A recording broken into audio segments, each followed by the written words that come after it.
Hey, what's up, everybody? Welcome back to Kickin' Bass TV. Today, we're going to be discussing the fall to winter transition, helping you break down your body of water to hopefully help save you some time, talk about the top baits we throw this time of year, and discuss bass patterns as well. So do me a favor, hit that subscribe button down below, and let's go.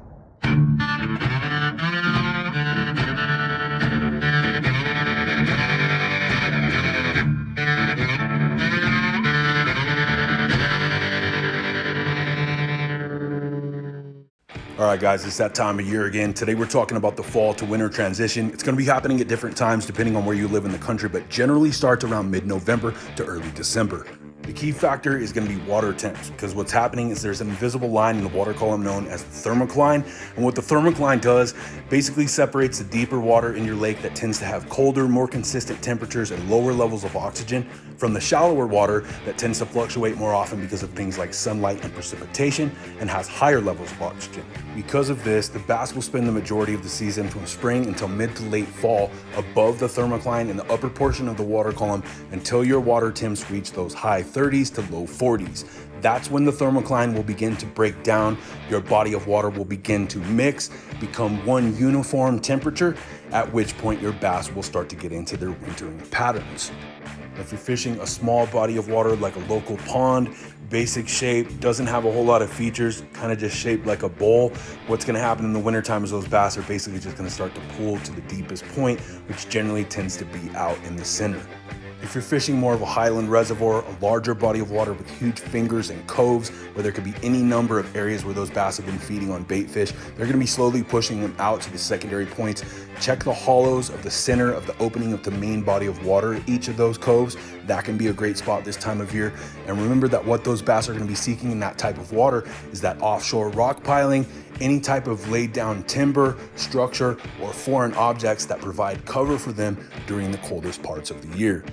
Last year, we did the video at a lake that had a lot more features, areas that were easier to predict where bass would be staging for the transition. This year, a little bit different scenario, a lot less features and a lot less deep water at this lake as well. So being that most of the deep water is dead center where we can't really access it, what we're gonna focus on today are areas that have structure that stick out like this pump here.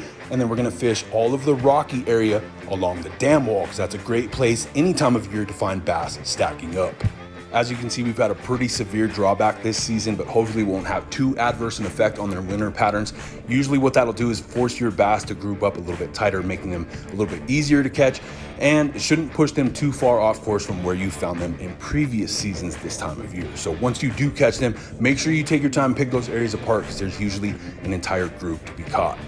When it comes to lure selection, one of my go-tos for the fall to winter transition is a lipless crankbait, specifically that half-ounce cotton cordell super spot and red craw. Number of benefits to this: it falls slower through the water column. It's a great bait fish imitator this time of year. Great reaction bait in that you've got the rattle and the bold red color that sticks out in these green stain conditions. And it's also a great way to cover water, find where your bass are stacking up so you can pick those areas apart. And sure enough, very first cast of the day on the red lipless, and we already got one.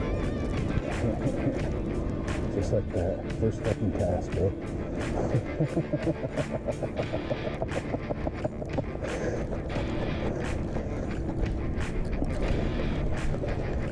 Come here.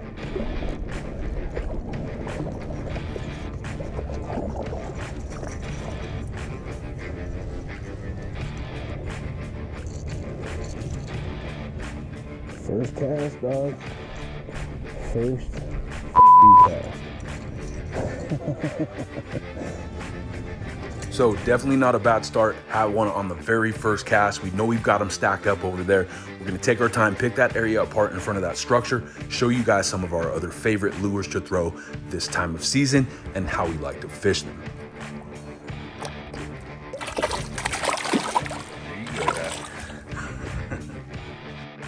Another great option this time of year is a blade bait. It's gonna work very similar to a lipless crankbait, a little bit different profile. It's gonna fall faster and be less forgiving in those hang-up zones and rock piles, but it's going to have the advantage of having that cool flutter to it fall, which is very similar to imitating a late season bait fish that are gonna be dying off right now. So being that we've got some crappie and panfish in this area that are probably gonna be grouping up together with these bass, catfish, carp, and everything else, because of the drawback, we decided to throw a little speckled crappie imitator on there.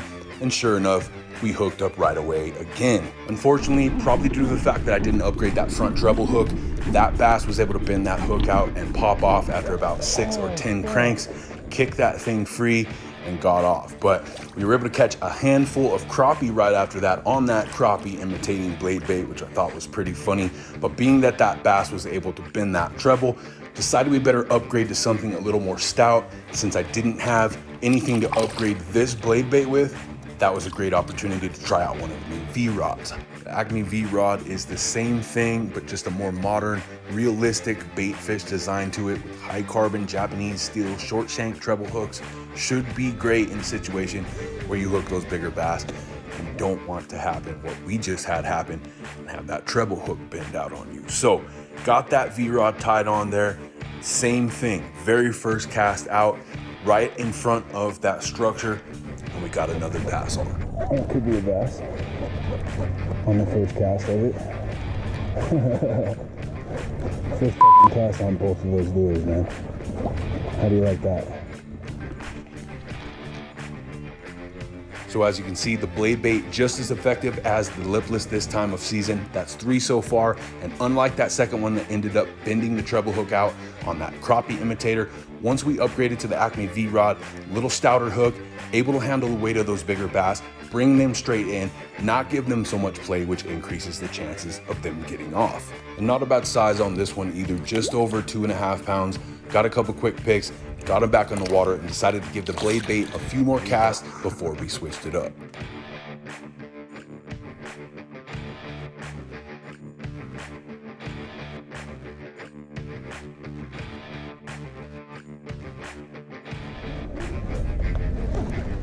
Okay.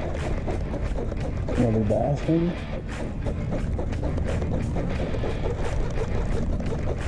Feels like it.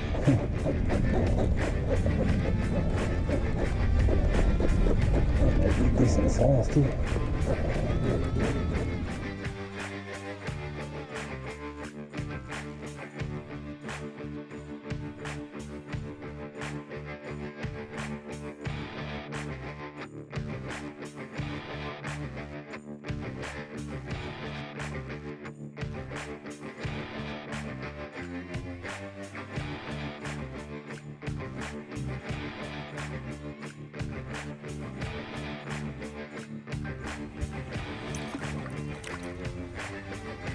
That way, too.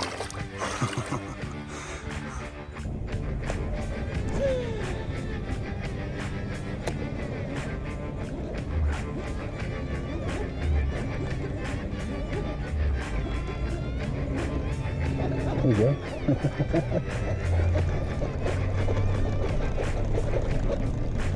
Come here, don't get on that wall, motherfucker.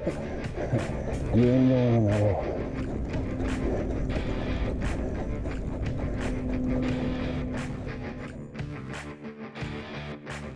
So that's 3 on the blade bait so far, 1 on the lipless crank, and this last bass was the biggest catch of the day. Came in just around 3.5 pounds, put up a hell of a fight, and by the time he was done thrashing around here up close, I could see that he was barely even hooked anymore. So had to take extra care to make sure that he did not pop off in front of me in those shallow rocks. Luckily, he was able to hold on long enough to do so.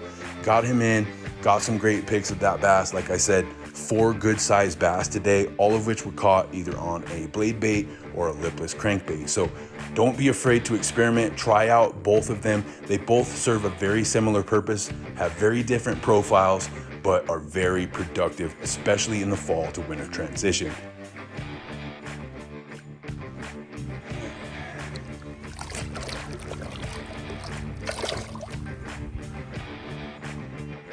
Another great option for the transition are swim baits. Now starting off small, 3.3 inch dead ringer rig weedless on a Trocar swim bait hook. Next one up, 4.3 inch on an exposed hook. We've got that 6 cents screw lock swim bait head design, great at keeping your plastics in place longer. On the other side of the spectrum, you can draw that bigger bite with the bigger bait, by going with one of our 6-inch custom hand-poured swim baits. And we can pour that in any color, any profile you can think of, get super creative, from things like this lime truce that are great in stained water conditions to more natural, realistic looking fish. And we can also pour a softer formula in the fall and winter time so that those lower water temps, that plastic doesn't stiffen up on you and lose its action. On the finesse side of things, once you do locate where those bass are stacking up for the winter, you can pick that area apart by slowing it down with a finesse jig, grub, or craw trailer. Another great option in that scenario is a shaky head worm or a Texas rig craw or worm, because you'd be surprised how much time in the colder weather a bass will spend staring at your bait before you can entice it to strike. Hopefully this video will help you guys get out there, increase your chances of hooking up during the colder part of the season this year, because it is definitely possible to catch bass all through the winter. You just have to know where to look for them and what to throw. If you enjoyed the video, do me a favor, hit that like button down below, subscribe to the channel, make sure you hit that notification bell, because that's going to keep you up to date with all our new video releases. Until next time, I'm D with Kickin' Bass TV. Subscribe!